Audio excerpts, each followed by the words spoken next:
আসসালামু আলাইকুম। আজকে আমি দেখাবো যে অপশনাল সাবজেক্টে ফেল হলে আসলে ফেল কিনা।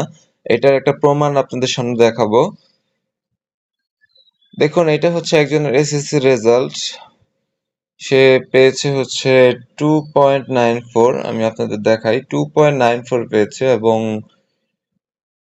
তার কিন্তু একটা সাবজেক্টে ফেল আছে। যদি একটু আমি দেখাই আপনাদের, এই যে এফ লেখা আছে, সাবজেক্টটা একটু দেখালে বুঝতে পারবেন, হায়ার ম্যাথমেটিক্স। তার মানে উচ্চতর গণিতে হচ্ছে সে ফেল করেছে, কিন্তু তার রেজাল্টটা কিন্তু ফেল আসেনি, এফ আসেনি, তার কিন্তু গ্রেড এসেছে 2.94।